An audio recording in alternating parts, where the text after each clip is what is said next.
अभी ये लोग अभी इंसान को डालते हैं।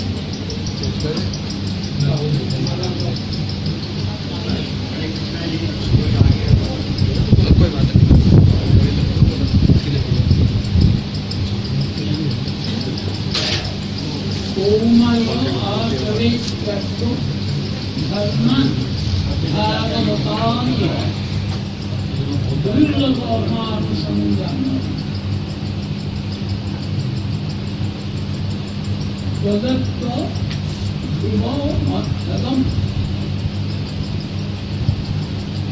इसका मतलब क्या है? उसूल बालकों को उधर से खोल दो। महाराज समझा रहा है। सभी लोगों के लिए जितना थोड़ा थोड़ा आगे आना संभव है आगे आ जाओ, थोड़े थोड़े आगे हो जाओ सारे। तो व्यक्ति कुमार काल से, कुमार काल का है 6 साल,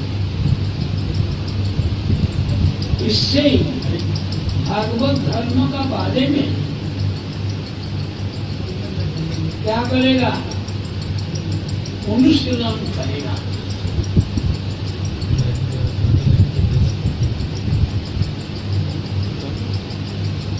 और दूसरी प्रयास, दूसरी जो चेष्टा है, इसको त्याग करेगा।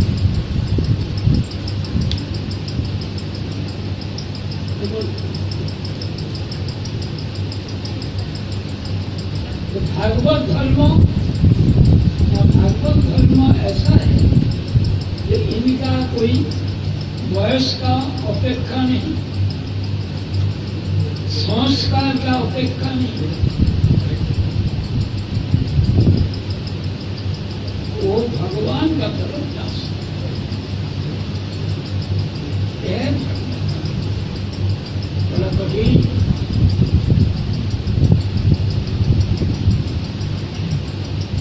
इसीलिए इस जगत में मनुष्य जन्म दुर्लभ नहीं, अति दुर्लभ।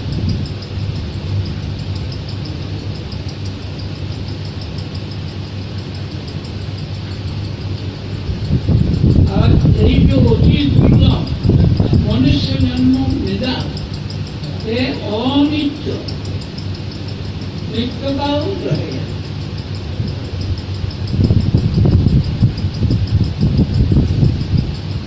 लेकिन यह है अर्थद। अर्थद मतलब ये प्रयोजन दे सकता।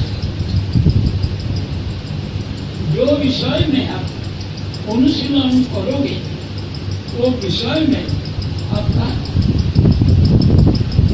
क्या होगा? जय होगा, सक्सेस होगा। इसलिए अर्थद। इसलिए खनुस्त्री होने से भी भक्ति का अनुष्ठान के लिए इसमें सुयोग है और इससे सिद्धि भी हो, ऐसा बोला। जब प्रहलाद असुर बालकों को ऐसा उपदेश देने लगा और विदों में आसक्ति छोड़ाकर कोई भगवान का तरफ ले जाने के लिए उपदेश देने लगा,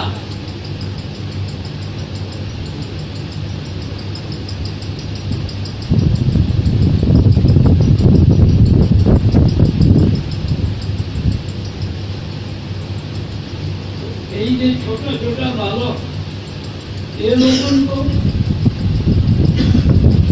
स्वभाव क्या है? करुण स्वभाव। इसमें विषय भाषा, विषय में चित्त किया।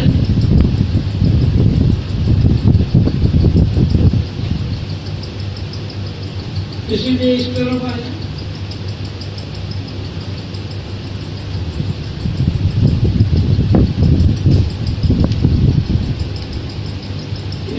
ये उपदेश दिया कि कौमार वयस से धर्म आचरण करा। कर्तव्य किसको बोलते हैं? जो अवश्य करणीय,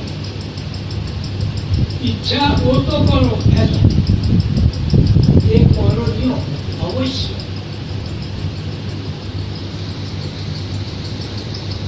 अगर सवाल हो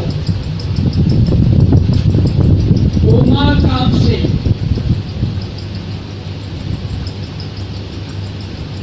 धर्म का तो कोई अधिकार नहीं,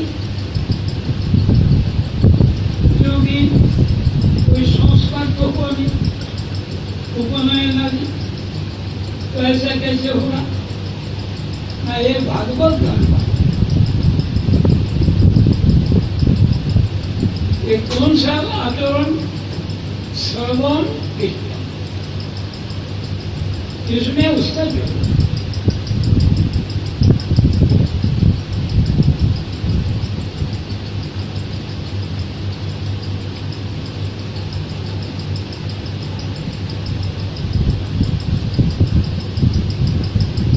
यही भागवत धर्म का आचरण करने होगा। कहाँ? यही भारत पर।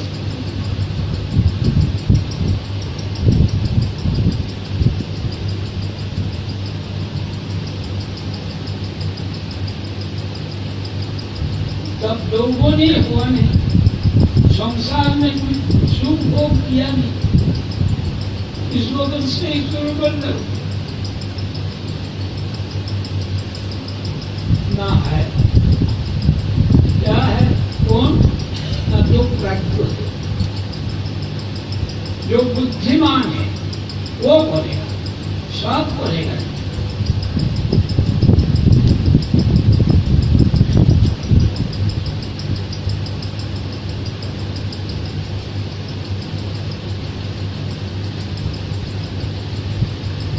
अगर यदि किसी का कौमार अवस्था में मृत्यु हो जाए तब क्या करेगा? यौवन में भजन करेगा, तो कुमार काल में तो जा सकता है, तब उस वक्त भजन करने का मौका कहाँ से मिलेगा? इसीलिए बोला जो प्राज्ञ है वो उसको वशी करे। वो से तो कौमार का भाव ही मोच हो जाता है।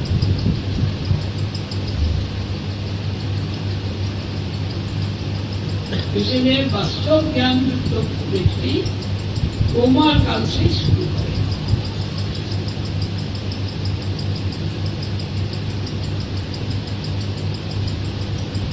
यदि कोई सवाल करे आदमी मरने से उसका जन्म अवश्य ही होगा, तो इस जन्म ना हो अगले जन्म में करेंगे।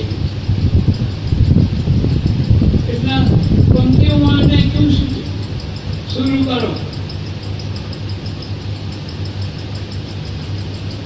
इसीलिए इस विषय में चिंता करने की जरूरत है।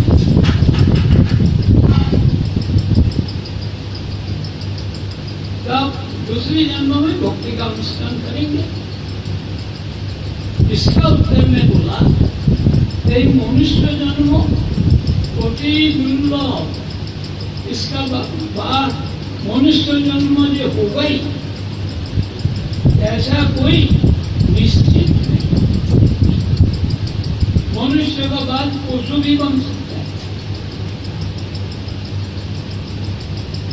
जैसे जड़ भरत मनुष्य था, राजा था, बाद में ज्ञानी होने से भी दोबारा जन्म हुआ, तब उन्होंने किसी का साथ बात-बूत करता नहीं, तो इसलिए नाम दे दिया जड़ भरत। कोई भरत ही नाम आ गया, लेकिन जड़ भरत।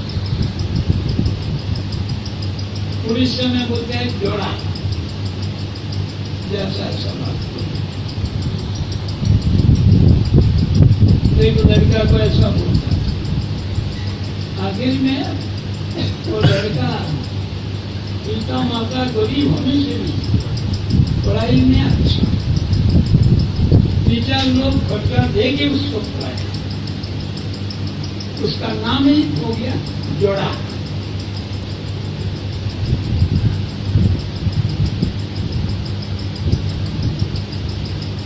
इसलिए ये जन्म जो होगा उसमें मनुष्य ही होगा, ये भी नहीं बोल सकता है। आज यही जो शरीर अगले दिन तक रहेगा, ऐसा कौन कह सकता है?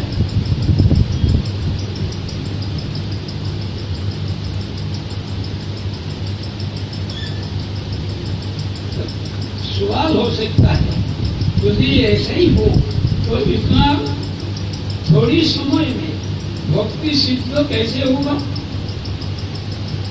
आप तो बोल रहा है एक भक्ति अनुशीलन करो,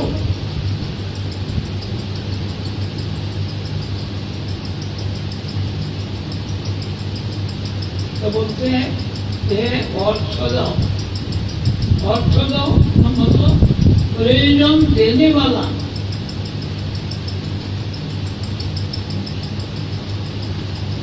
इसलिए अर्थ दो, एक मनुष्य जन्म ही क्या कर सकता है? ना बड़ी भक्ति लाभ कर सकता है।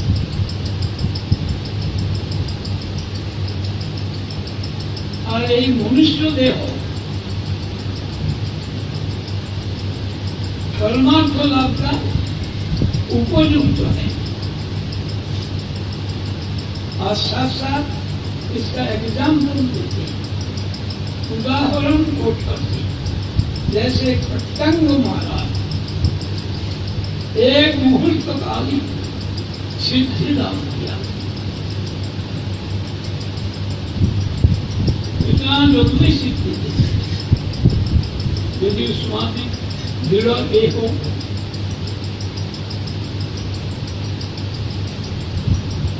यथा ही पुरुष सेह विष्णु पादोपसर्पणम् यदेश सर्वभूतानां प्रिय आत्मेश्वरं सुवि।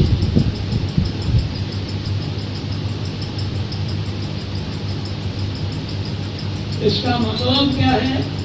यही जो मनुष्य जन्म, इसमें विष्णु का पाद पद्म सेवन ही करते।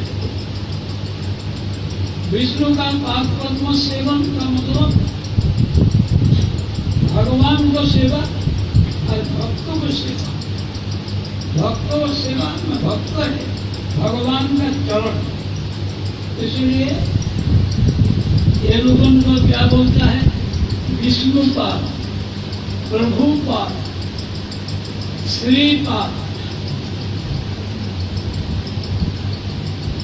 इसका चरण सब।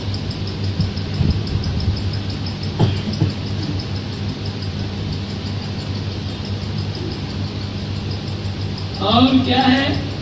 भगवान ही सब जीव का सुहृद। सुहृद कौन है? बांधव। बांधव क्या है? जो उत्सव में शामिल होता है, जब बीमार आदि होता है तब भी आता है, शामिल होता है। जब देश में अकाल पड़ता है, खाने को नहीं मिलता है, अनाज वगैरह मिलता नहीं, उस वक्त भी साथ देता। जब देश विभाजन होता है, उधर से इधर भागने पड़ता है, तब भी जो साथ देता है। जब उनको पकड़ के ले जाएगा पुलिस, वो भी उनको छुड़ाने के लिए, मदद करने के लिए जाएगा। और जब शरीर छोड़ देगा तब भी जाएगा संस्थान। है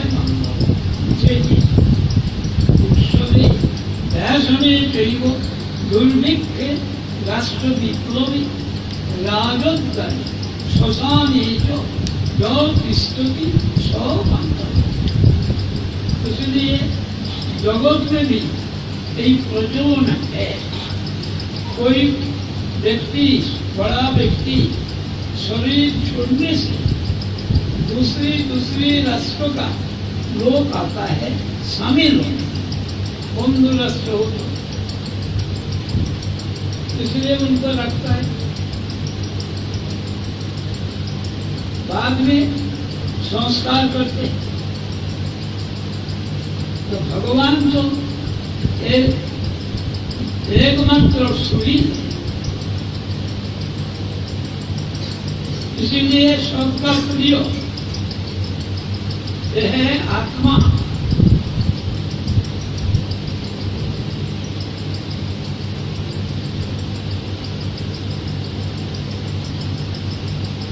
कोई प्रिय नहीं हो सकता। हम लोग जो अपना बच्चा बच्ची इनको प्रीति करता हूँ, तभी भगवान उनमें है। इसीलिए जब भगवान चला जाएंगे तब उसमें प्रीति रहेगा।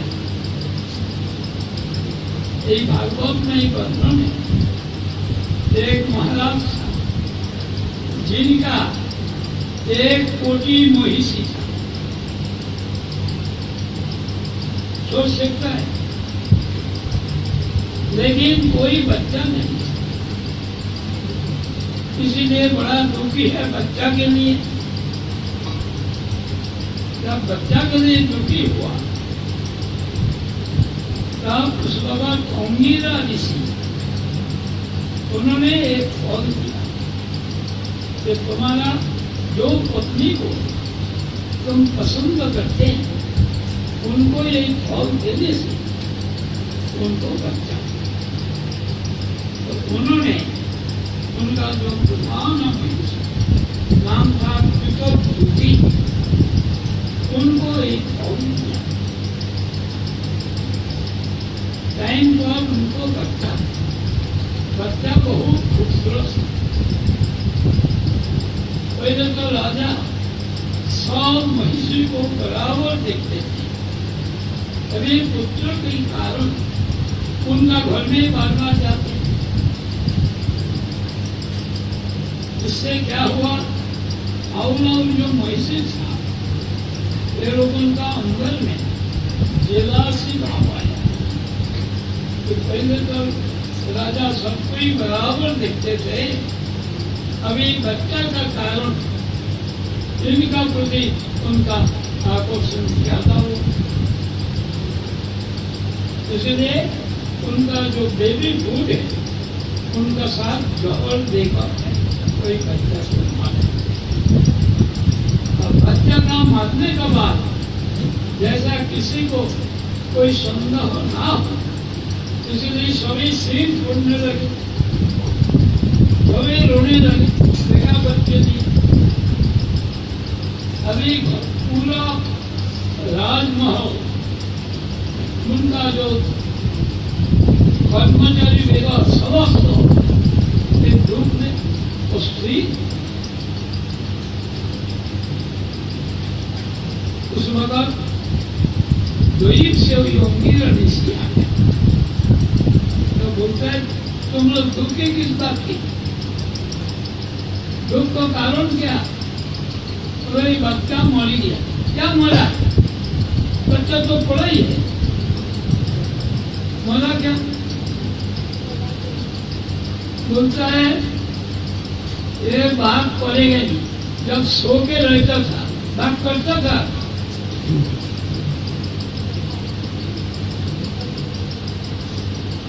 उस वक्त तो बात नहीं करते, तब तो सो करके सिर पड़ता नहीं, तो ये बाद में नहीं पड़ेगा। तो बोला जो बच्चा चला गया वो बच्चा आज आएगा नहीं।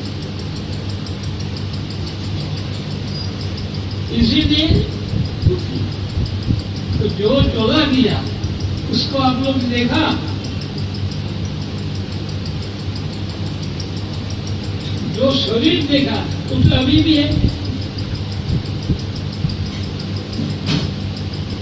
तो गया कौन?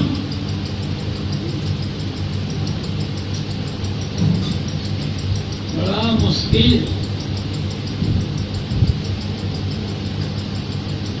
ऐसा है। तब उन्होंने कोई सब बोला,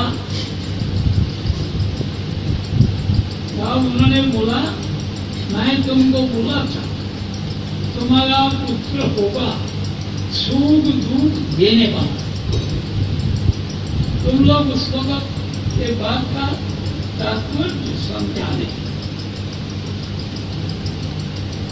मैं वही अंगीरा जो पहले बोलबान किया, ऐसा बोल के उनको समझाया। सुख दुख संसार में ऐसा कोई वस्तु नहीं कि हर वक्त सुख देने वाला।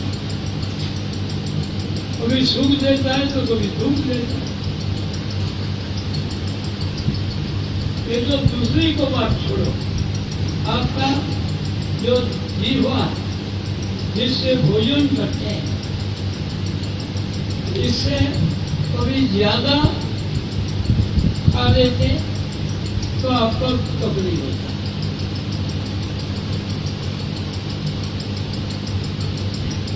जीवन तो खाने में बहुत अच्छा लगा तब भी दुख देता है।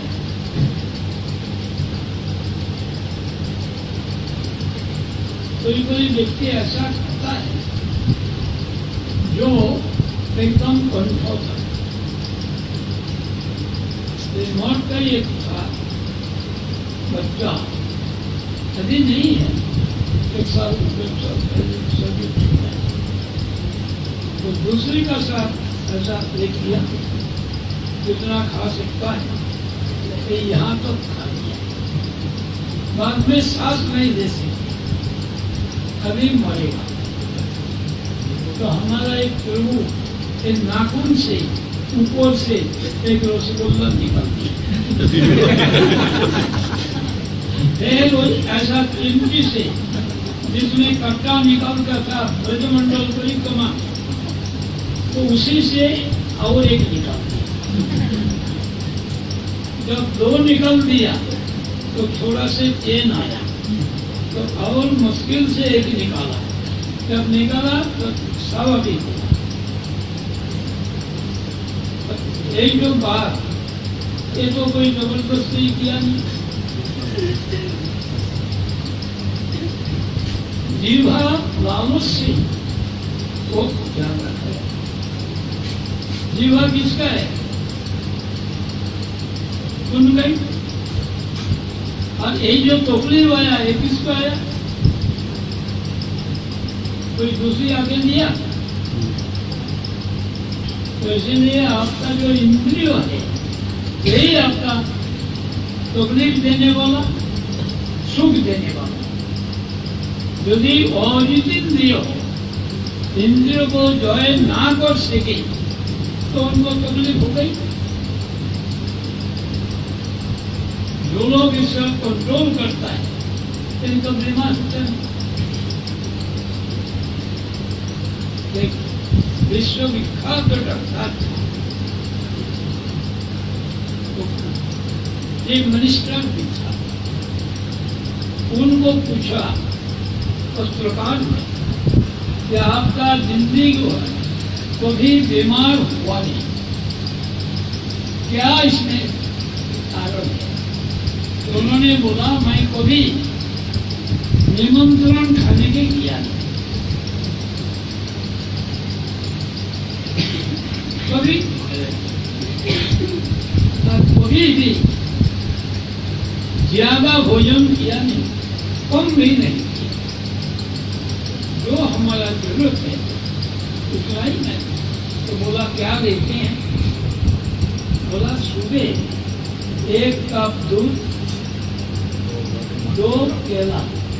केला का कौन सा केला? वर्तमान केला, दूसरी केला मैं नहीं खाता। इसमें शुभाग्नि कौन है? ये है उसकी बात। यदि दोपहर बाद भी दोपहर में भोजन पूरी में तो देखा और मैं निरामिष खाता, आमिष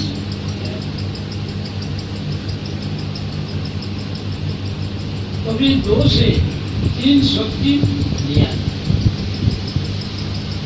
जो कोई इच्छा दो दे।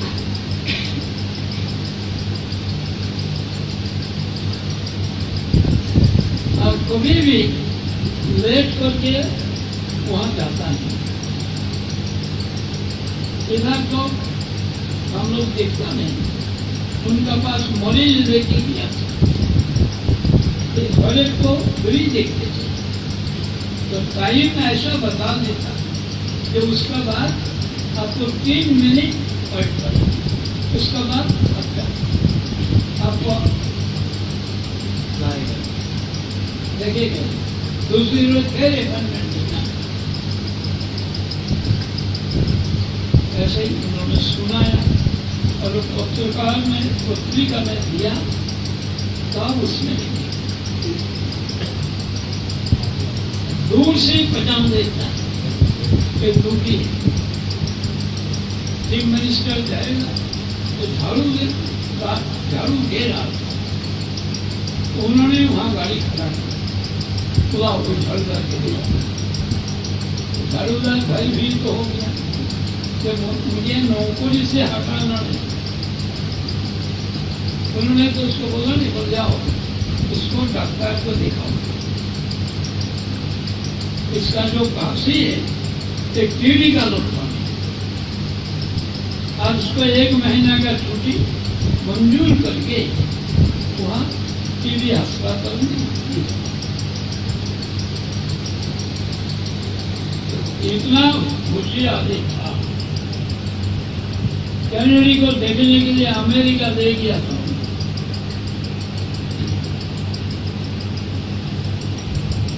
और वहां देखकर बड़ा कम दवाई दी। तो जैसा भी हो तो नियमित पड़े। यहाँ बोलता है कि ये जो तुम बोल रहा है कि मनुष्य जन्मों में हमने सुख भोग कब करेंगे? यदि कुमार काल से भजन करने चला जाओ,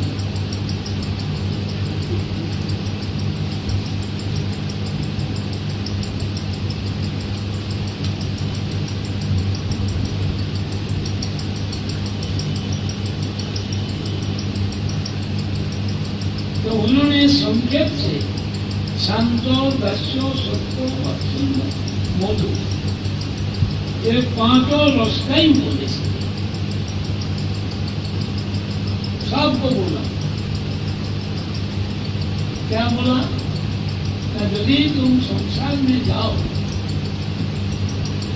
तब क्या है न पुत्र का प्रति तुम्हारा आसक्ति होगा, पत्नी का प्रति आसक्ति होगा।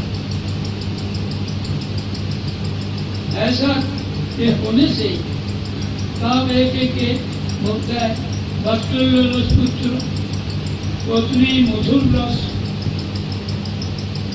पिता माता का वात्सल्य रस, सखा का सुख रस, यही सब रस का संक्षेप से उपदेश दिया।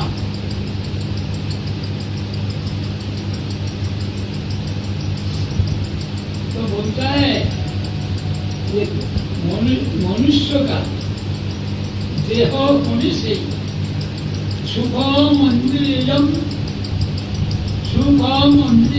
विद्या देहो योगेन देहिमाम सर्वत्र लभ्यते दैवा यथा दुःखम तथा। ये जो इंद्रिय जो सुख और इससे जो दुख ये इंद्र रहने से ही मिलेगा, प्रदर्शन करो ना करो। वो कैसे होता है? प्रयोजन ना कर लो होगा, तो दुख के लिए कोई प्रयोजन करते हैं, दुख आता क्यों? यदि दुख के लिए प्रयोजन ना करने से भी दुख आएगा, किसी में भी सुख के लिए भी प्रयोजन ना करो तो भी सुख आएगा।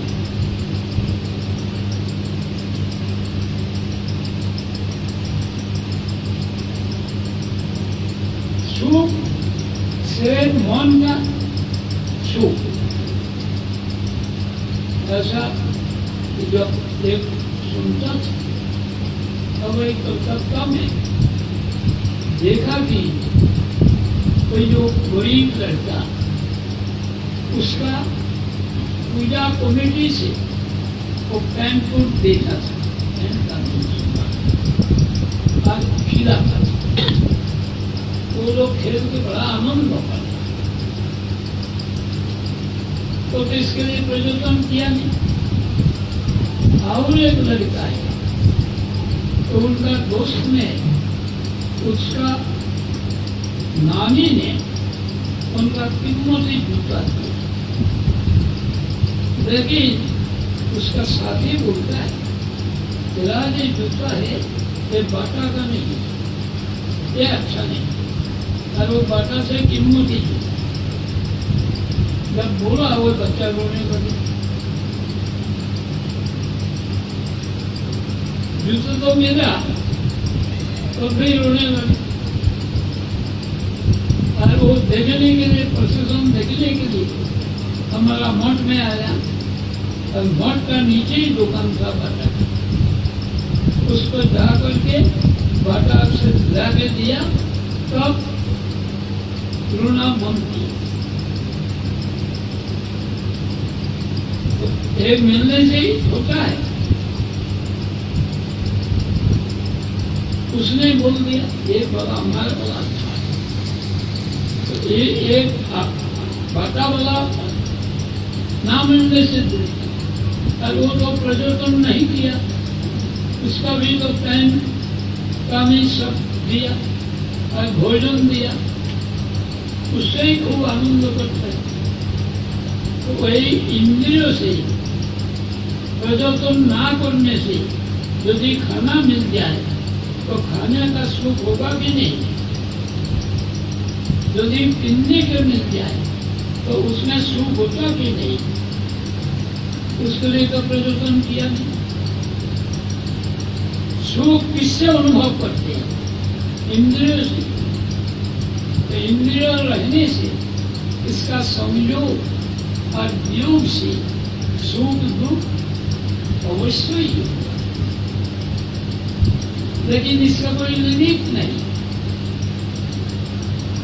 जितना भी हो कोई भी उसमें संतोष होता है। कोई ऐसा व्यक्ति है जिनका ये भोजन विशेष है। हैदराबाद में था मारवाड़ी महिला, नाम है कमलाबाई मोटी, उनका घर में गया तो आलमारी में भोजन खूब रखा, लड्डू वगैरह सब बहुत किस्म का, बहुत भक्ति करती। तो मैंने बोला माता जी आपको तो खाना मना है। बोले महाराज देखने के सुख होते हैं, देखने से और एक खाता है नौकर लोग।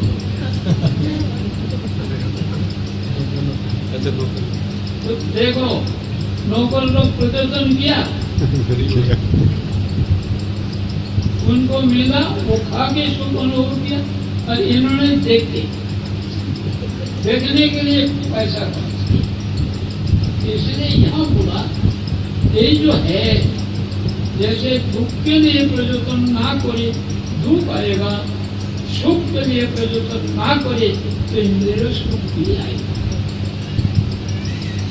क्योंकि देह रहने से इनका संयोग और वियोग से सुख दुख दोनों ही होगा।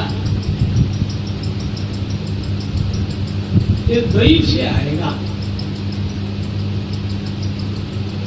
इसलिए मनुष्य देह प्राप्त करके कोई सुख के लिए प्रयोजन करना कर्तव्य नहीं। अर्थात देह प्राप्ति का साथ साथ कोई देह का सुख और दुख दोनों ही आया है। जब संयोग होता है तब सुख होता है, जब वियोग होता है दुख होता है। जैसे लड़का हुआ सुख, खूब आनंद, खूब उत्सव, और जब चला गया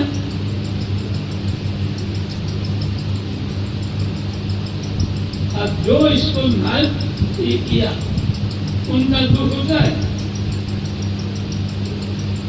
दुख होता है।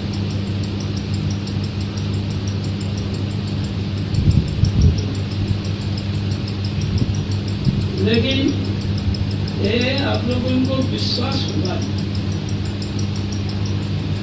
देखो देखा ये है, नाम नहीं बोल सकता हूं, तो कोई सज्जन हमारा कोलकाता मोहता जो हॉल है वो हॉल के लिए पर्चा किया। आज मैं उनको पास जाऊं ये चाहता था, लेकिन इतना बड़ा सेठ नहीं जाने से वो गद्दी में बैठेगा। आपको जो हॉल है इससे भी बड़ा उल्टा होगी, वो नीचे बैठे दिनों का। अभी कोशिश को विदा कोई बात बोलता नहीं।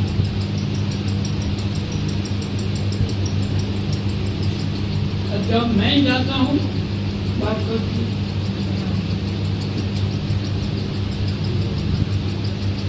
तो एक रोज मैंने पूछा, सेठ जी आप बात नहीं करते, बोले किन से बात करो? एक ही लड़का है, घोड़ा में चढ़ता है, घोड़ा रखा, 4 काल है, कारोबार है, पापावड़िया टूल्स, 3 मोटर का शेयर है, ये सब बताया है। तब भी पूछता है इससे क्या करूं, इसको क्या करूं? ये सब बात करने के लिए हमारा टाइम है। आप लोग आने से भगवान का याद होता है, इसलिए बात। तो फिर 3-4 दिन बात नहीं किया तो वहां से फोन आया। जब फोन आया तो मैंने किया, फिर बात की। तो ऐसा भी तो है, उसका लड़का अभी भी हमारा पास मिलता है। वो MP भी बोला, जब ऐसी बात होता है कोई फंसता है कोई नहीं। उन्होंने ऐसा जब मैंने बोला तो उनको लिए हॉस्पिटल से बेड मंगाया, डॉक्टर घर में जाके इलाज करते, नर्स करते, क्योंकि कलकत्ता हॉस्पिटल फॉलो करते, वेल लीव नर्सिंग होम उनके।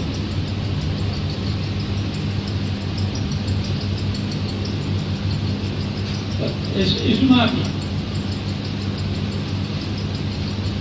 उनका धर्म पत्नी को शोक मनाते जब शरीर छुड़ा, तो मैंने बोला माता जी और उन्होंने देख लिया।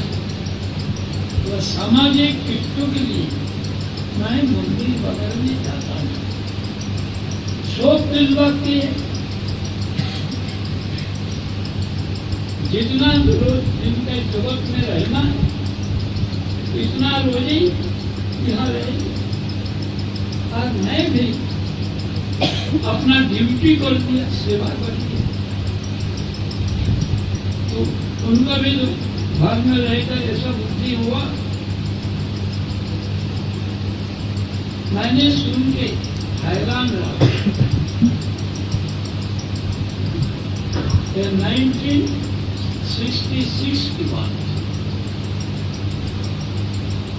ये देखो, ये इतना बड़ा विषय बनने से भी हरि भक्ति का प्रभाव से कैसे निर्मुक्त रहा विषय से एक दो बार देख लिया, क्योंकि सामाजिक लोग निंदा करेगा इसका बात होना चाहिए। किसने लोग जितना लोग रहना था रहना, लेकिन हमने भी अपना ड्यूटी किया, सेवा कर दिया। कोई तो नित्य रहने वाला नहीं है लोग।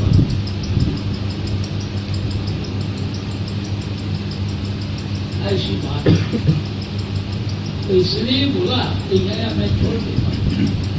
तब प्रयास हो नौकर तत्व जत आयुर्वय न तथा बिंदते क्षेमं मुकुंदो चरणाम्बुजम्। इसीलिए सुख के लिए किसी प्रकार प्रयास मतलब चेष्टा ना करके, इसका करना कर्तव्य नहीं, इसका प्रयास करे तो आयु क्षय होगा। आज मुकुंद का चरणारविंद भजन से जैसे अत्यंत एक श्रेयोलाभ होता है। आज यही जो वैश्विक सुख क्या है ना, हमारा 5 विषय में आंख जाता है खूबसूरत वस्तु देखने, कान जाता है अच्छा शब्द सुनने, नासा जाता है खुशबू मिलने के लिए, त्वचा सक जाता है स्पर्श सुनने। इसके लिए प्रजोतन ना करने से यदि मिल जाए तो इसके लिए समय नष्ट क्यों कर। इससे मुकुंद चरणारविंद भजन में अपना हाथ को लगाओ, उसमें जो होता है ये सुख कभी नष्ट होने वाला होता है।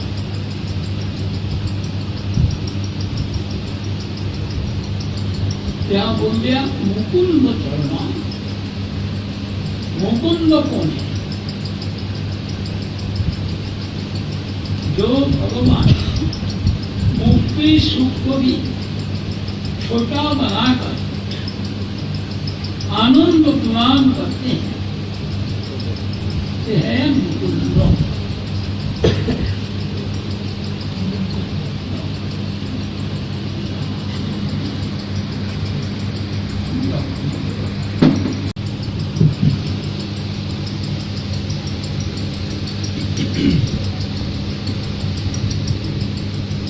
आज श्री महाराज जी ने प्रहलाद महाराज जी के द्वारा अपने सहपाठियों को, जिनके साथ में वो पढ़ते थे, उन्हीं को ही जब उन्होंने उपदेश देना प्रारंभ किया, जो सबसे पहले वचन उन्होंने बोले उसी को ही आज महाराज जी ने हम लोगों को बतलाया। प्रहलाद महाराज जी ने छोटे छोटे बालक जो उनके साथ हैं, लगभग उन्हीं की ही आयु वाले, उनको बताना प्रारंभ किया कि कुमार अवस्था से ही कौमार आचरित प्राज्ञा, जो बुद्धिमान व्यक्ति होता है वो क्या करता है, अपनी कुमार अवस्था से ही भगवान का भजन करता है, भागवत धर्म का पालन करता है। इसी में ही श्री महाराज जी ने बताया कि कुमार अवस्था किसको कहते हैं। एक बालक जब लगभग 5 या 6 वर्ष का होता है तो उसको उसकी कुमार अवस्था बोली जाती है। उसी में ही भगवान का भजन करना चाहिए। तो महाराज जी ने कहा कि प्रहलाद महाराज जी ऐसा क्यों कह रहे हैं? क्योंकि अभी तो छोटे से बालक हैं, अभी तो इस जगत का कुछ भी देखा भी नहीं है, और अभी से ही भगवान का भजन करना प्रारंभ करेंगे तो क्या और कुछ जगत में करने का नहीं है? तो प्रहलाद महाराज जी उसी के उत्तर में कह रहे हैं कि नहीं, बाकी जितने सारे कृत्य हैं वो हम लोग किसी भी जन्म में कर सकते हैं। आहार, निद्रा, भय, मैथुनंच सामान्य मेतत् पशु भी नराणाम। ये सभी पशु, पक्षी, कीट, पतंग इत्यादि सारे करते हैं, किंतु मनुष्य जन्म जो प्राप्त हुआ इसमें जो मुख्य कर्तव्य है वो क्या है? भागवत धर्म का पालन करना। बालक अवस्था से क्यों करना है? कुमार अवस्था से क्यों करना है? क्योंकि कभी भी ये शरीर जो है वो चला जा सकता है। 2-3 शब्द बीच में महाराज जी ने बताए कि यद्यपि ये जो शरीर है ये अनित्य है, अर्थात सब समय के लिए रहेगा नहीं। किसी का कोई भी गारंटी नहीं है कि कब उसको इस जगत से जाना पड़ेगा। बालक गर्भ अवस्था में भी चला जाता है, छोटी अवस्था में भी जाता है, 10 वर्ष की आयु में, 20 की, 50 की, 60 की, कभी भी किसी का भी काल आता है और उसको लेकर के चला जाता है। किसी का कोई निश्चित नहीं है कि कौन कब जाएगा। इसीलिए जो सबसे मुख्य कार्य है उसी को ही क्या करना चाहिए? सबसे पहले कर लेना चाहिए। महाराज जी कभी कभी बोलते हैं कि वास्तविक रूप में वृद्ध व्यक्ति किसको बोलते हैं? ऐसा व्यक्ति जो कि लगभग मृत्यु के निकट बैठा हुआ है उसी को वृद्ध बोलते हैं। तो इसीलिए यद्यपि बाहरी रूप से हम लोग बोलते हैं ये बच्चा है, ये भी जवान है, इस प्रकार के शब्द बोलते हैं, किंतु क्योंकि कभी किसी की भी मृत्यु आ सकती है इसलिए वास्तविक रूप में सभी वृद्ध हैं। इसीलिए जब भी पता चले भगवान की भक्ति के विषय में, भागवत धर्म के विषय में, उसका पालन उसी समय से करना प्रारंभ कर देना ही वास्तविक बुद्धिमत्ता कहलाता है। दूसरा, भागवत धर्म का पालन कोई भी व्यक्ति कर सकता है। महाराज जी ने कहा उसमें आयु का, उसमें वर्ण का कि कौन सी जाति में आया, कौन से देश में उसने जन्म ग्रहण किया, स्त्री शरीर है, पुरुष शरीर है, या फिर ब्राह्मण कुल में आया, क्षत्रिय में आया, किसी वस्तु का कोई भी विचार नहीं है। कोई गृहस्थ है, कोई ब्रह्मचारी है, वानप्रस्थी है, सन्यासी है, या फिर छोटी अवस्था में है, बड़ी अवस्था में है, कोई भी नियम भागवत धर्म में लागू नहीं होता। भगवान की पूजा यदि कोई करना चाहता है तो उसके पास में पहले क्या होना चाहिए? कोई मंत्र उसने सुना हुआ होना चाहिए, तभी वो भगवान की पूजा कर पाएगा। यज्ञ करने के लिए भी इसी प्रकार से कोई ना कोई संस्कार पहले उसका होना चाहिए, तभी वो यज्ञ कर पाएगा। किंतु भागवत धर्म ऐसा है जिसमें किसी भी जागतिक संस्कार की भी आवश्यकता नहीं है। क्यों? क्योंकि वो आत्मा का धर्म है, वो नित्य धर्म है। इसीलिए भागवत धर्म का पालन करने के लिए कोई भी रिस्ट्रिक्शन नहीं है। इसीलिए वो बोल रहे हैं कि आप बालक अवस्था से, कुमार अवस्था से भगवान का भजन कर सकते हो। इसी बात को बोलते हुए महाराज जी ने बीच में उदाहरण दिया चित्रकेतु महाराज का कि कैसे उनकी संतान नहीं होती थी, किंतु जब अंगिरा ऋषि के फल के माध्यम से संतान हुई तो बाद में क्या हुआ? वही जो अंगिरा ऋषि हैं उन्हीं ने आकर के देखा कि बालक जो है वो अभी मर गया, और सारे के सारे जो लोग हैं वो वहाँ पर शोक से कातर हो रहे हैं। उन्होंने पूछा कि आप लोग किसके लिए रो रहे हो? तो बोलते हैं हमारा बालक मर गया। तो वो तो आपके सामने ही है। बोलते हैं नहीं, ये अभी सामने होने पर भी इसमें से ऐसी वस्तु एक चली गई है जिससे अब ये बात नहीं करेगा, उठेगा नहीं, कुछ भी नहीं करेगा। तो फिर अंगिरा ऋषि ने पूछा क्या आपने उसको देखा था? तो कहते नहीं, उस वस्तु को तो देखा नहीं जो चली गई, और जिसको देख रहे हो फिर उसके लिए दुख क्यों करते हो, वो तो यही की यही है। तो इसी के बीच में ही समझाया कि वास्तविक रूप में आत्म तत्व किसको कहते हैं। आत्मा ही एक ऐसी वस्तु है जिसके कारण हमारे को कोई भी व्यक्ति प्रेम करता है, प्रीति करता है। जैसे ही वो हमारे शरीर से चली जाएगी, कोई भी व्यक्ति हमारे इस शरीर से प्रेम नहीं करेगा, क्योंकि शरीर जो है वो अनित्य वस्तु है और नित्य वस्तु के कारण ही कोई हमें प्रेम करता है, अन्य किसी वस्तु के कारण नहीं करता।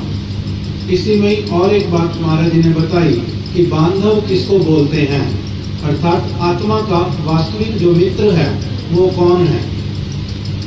उसके लिए बताया ऐसा व्यक्ति जो आपको भागवत धर्म की शिक्षा प्रदान करता है।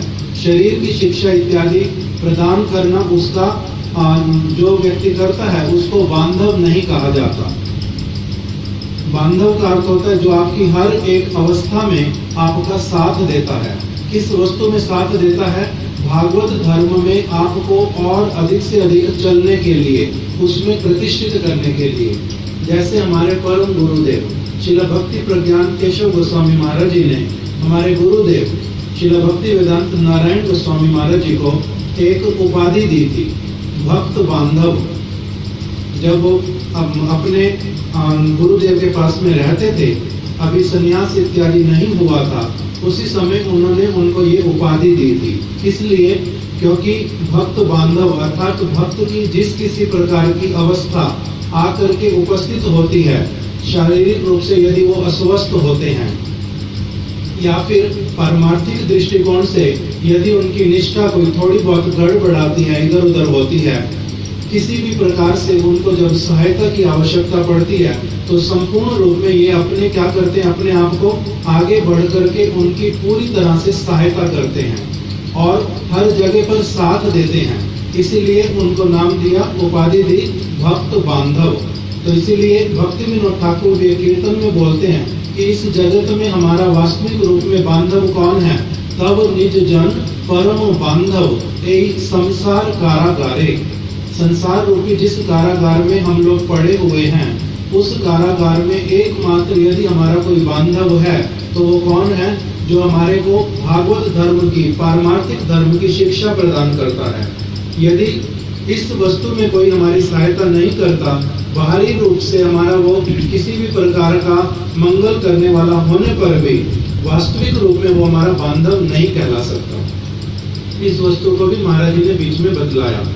और एक प्रसंग महाराज जी ने उठाया कि किस प्रकार से कोई व्यक्ति गृहस्थ हो या फिर कोई व्यक्ति त्यागी हो, इससे कुछ बहुत ज्यादा फर्क नहीं पड़ता। वास्तविक रूप में अंतर किस वस्तु का पड़ता है कि उसने जो भगवत भक्तों के संग से और उनकी हरि कथा इत्यादि को श्रवण करके किस वस्तु को अपने जीवन में पालन किया है, जितना पालन किया है उसका ही वास्तविक रूप में मूल्य होता है। जैसे महाराज जी ने उदाहरण दिया एक भक्त का, कोलकाता वाले जिनका नाम था तापाड़िया जी। उनका बहुत बड़ा बिजनेस, सारी की सारी चीजें होने पर भी बाद में ऐसा भी समय आया जब वो जानबूझ करके बिल्कुल शांत रहते थे, मौन धारण कर लिया। घर में किसी से कोई भी बात नहीं करते, कुछ पूछने पर भी उसका कोई उत्तर नहीं देते।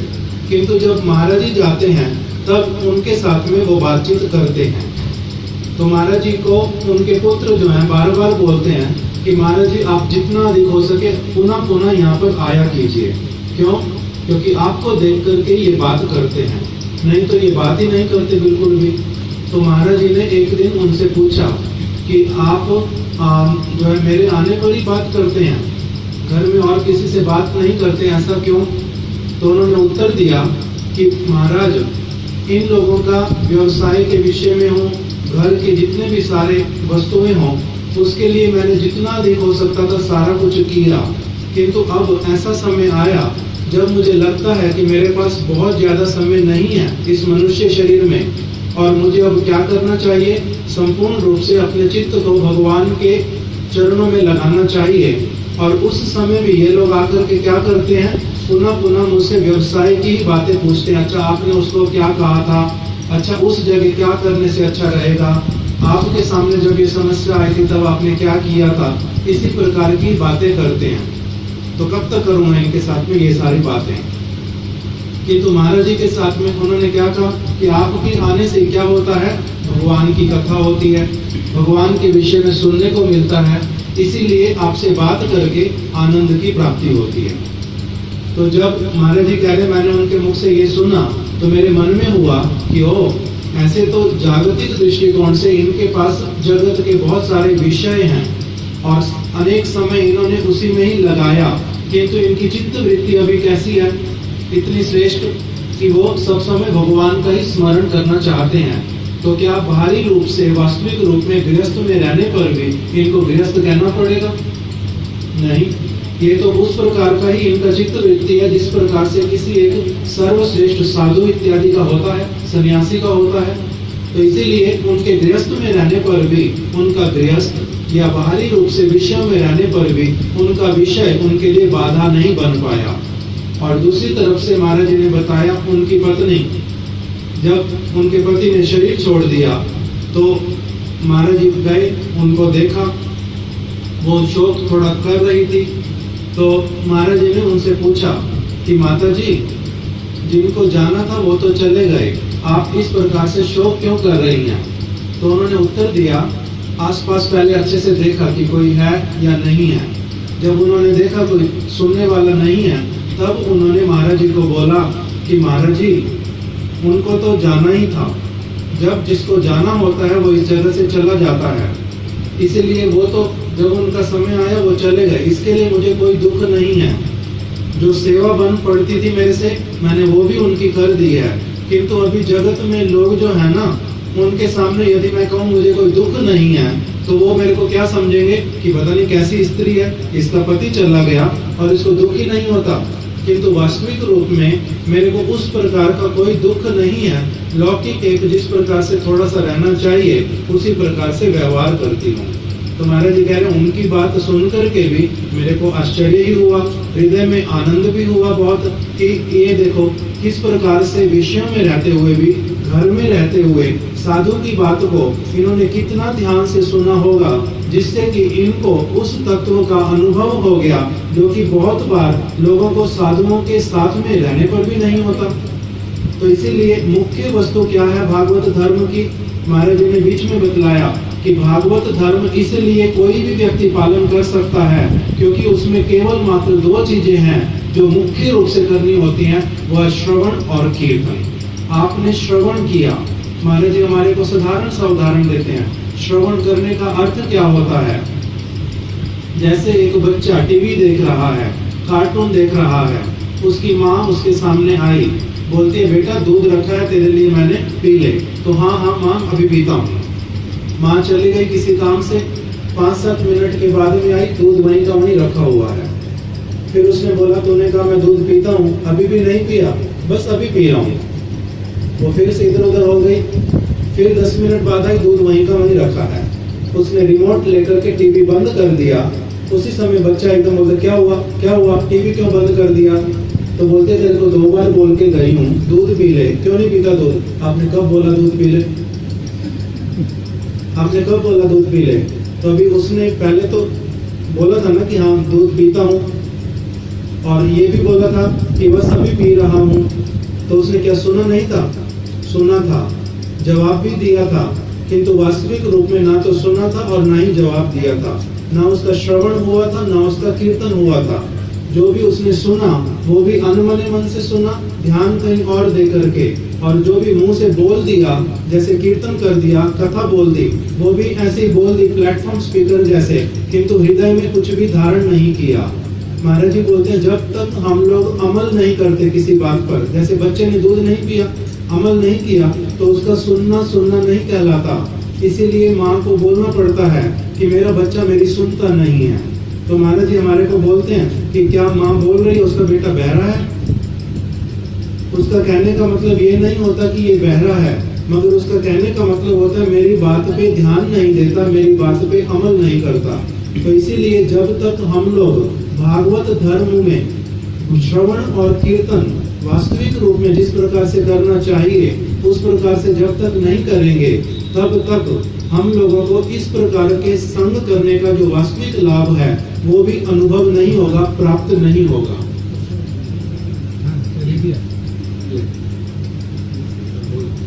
प्रसाद दे दो भाई बांटने के लिए। एक बात और महाराज जी ने बीच में बोली, महाराज जी के टेबल पे दे दो। प्रसाद कहाँ? महाराज जी के टेबल पे दे दो ना। तो इसलिए बोल रहे हैं कि मनुष्य जीवन का वास्तविक जो एक योग्यता है वो क्या है? हम लोग जितना श्रेष्ठ वस्तु को प्राप्त करने की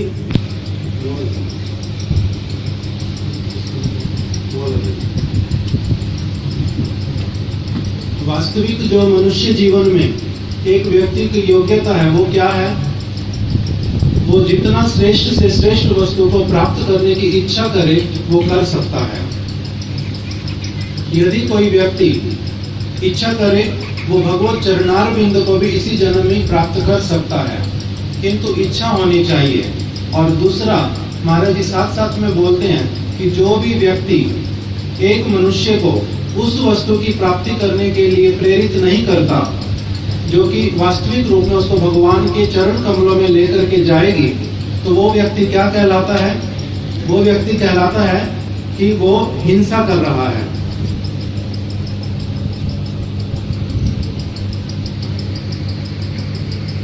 भागवत धर्म की शिक्षा प्रदान करने वाला व्यक्ति ही वास्तविक रूप में क्या कहलाता है कि वो किसी से अहिंसा नहीं करता, और जो उसके बीच में केवल अन्य किसी भी वस्तु की किसी को शिक्षा देता है तो वो कहलाता है हिंसुक व्यक्ति।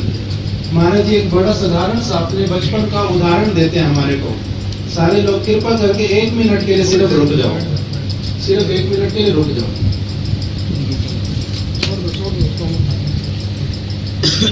पाठ पूरा हो जाए फिर उदाहरण देते हैं कि जिस समय महाराज जी स्कूल में पढ़ते थे उस समय उनके साथ में उनका एक सहपाठी था जो थोड़ा सा दुष्ट बुद्धि का था, शरारतें करता था। एक दिन अभी स्कूल से छुट्टी हुई नहीं, महाराज जी वगैरह पीछे रह गए बच्चे, वो बच्चा थोड़ा सा आगे था। तो उसने देखा एक साधु हाथी के ऊपर बैठ करके, रामानंदी साधु हाथी के ऊपर बैठ के आ रहा था। उसका जो हाथी को चलाने वाला था माउत, उसने बच्चे से पूछा कि सामने थोड़ा सा पानी दिखाई दे रहा है, ये पानी गहरा तो नहीं है, हमारा हाथी यहाँ से आसानी से चला जाएगा या नहीं? तो उस बच्चे ने बोला कि 1 मिनट रुक जाओ, साधु को देख रहा हूँ, पहले प्रणाम कर लो फिर आपको बताता हूँ। साधु के पास में गया, उनको प्रणाम किया, चरण स्पर्श किए, मस्तक पे उनकी रज को लगाया चरण की, फिर उनको देख करके कि कृपा कीजिए ऐसे कहा। और फिर उनको बोलता है जो हाथी चलाने वाला कि अब बताओ क्या पूछ रहे थे आप? तो उसने पूछा तो कहता नहीं ये रास्ता अच्छा नहीं है, आप लोग थोड़ा सा घूम करके चले जाओ, वहाँ पर जो है आपको अच्छा रास्ता मिलेगा, पानी दिखाई देगा थोड़ा सा, किंतु उसमें हाथी आसानी से चला जाएगा। तो अभी पूछा उसने अपने साधु से, रामानंदी साधु से कि क्या करूँ, वहाँ से चलूँ ना यहीं से चलूँ? तो कहते बालक देखो कितना संस्कारी है, जो बोल रहा है वैसा ही कर लो, ये तो यहीं का रहने वाला। तो इसलिए उन्होंने वहीं से रास्ता लिया। और अभी क्या हुआ, जैसे ही वहां पर वो पहुंचे, थोड़ा सा भी पैर रखा हाथी ने, एकदम से दलदल में धंस गया। अब ना हाथी निकल पा रहा है और उसके ऊपर 2 व्यक्ति, साधु भी और उसके साथ में जो व्यक्ति है, दोनों ही फंस गए, ना आगे आ सकते ना पीछे। उतने में ही महाराज जी अपने और बच्चों के साथ में आ गए, छोटे छोटे बच्चे। महाराज जी ने देखा वो साधु, उसकी आंखों में आंसू हैं, क्या करना चाहिए क्या नहीं कुछ नहीं पता। महाराज जी ने जमींदार के घर में संदेशा भिजवाया, जितनी जल्दी हो इनकी सहायता करो। फिर जमींदार ने अपने हाथी भेज करके, ट्रक इत्यादि भेज करके, जैसे कैसे करके उस हाथी को और साधु और उस व्यक्ति को निकलवाया। तो अभी महाराज हमारे को यहाँ पर शिक्षा देते हैं कि उस समय मेरे को यद्यपि ये बात मन में नहीं आई थी जो आजकल मैं बोलता हूँ, उस समय तो बालक था, देख लिया, मन में रख लिया, किंतु वो अब मन में आता है कि जो बच्चे ने उनको रास्ता दिखाया था, उसने बाहरी रूप से तो उनसे कोई शत्रुता नहीं की, उनको अपशब्द गालियाँ इत्यादि भी नहीं निकाली, ये भी नहीं कहा कि मुझे रास्ता नहीं पता, चलो मैं नहीं बताता। बड़े प्यार से ही बात किया, चरण भी स्पर्श किया, सब कुछ किया, किंतु क्या वास्तविक रूप में उसने अहिंसा का कार्य किया या हिंसा वाला कार्य किया। बाहरी रूप से नहीं दिखाई देने पर भी उसने हिंसा की।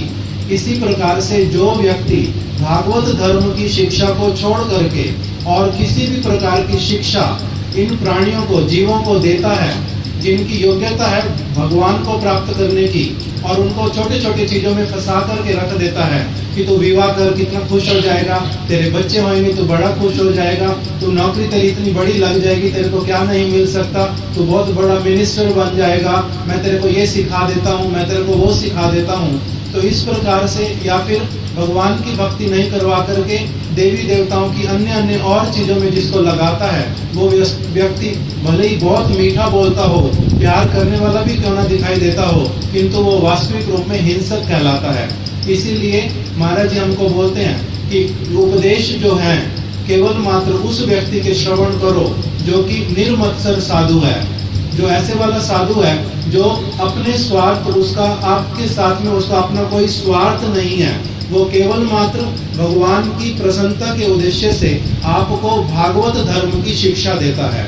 इसी बात को ही प्रहलाद महाराज जी निर्मत्सर साधु होने के कारण उनका अपना कोई स्वार्थ नहीं, किंतु जो उन्होंने अपने गुरुदेव से श्रवण किया था भली भांति गर्भ में रहते हुए, उन्होंने उसी का ही कीर्तन किया, और इसी का नाम ही है श्रवण कीर्तन करते हुए भागवत धर्म का पालन, और इसी का ही वो बालकों को उपदेश प्रदान कर रहे थे। हरे कृष्ण।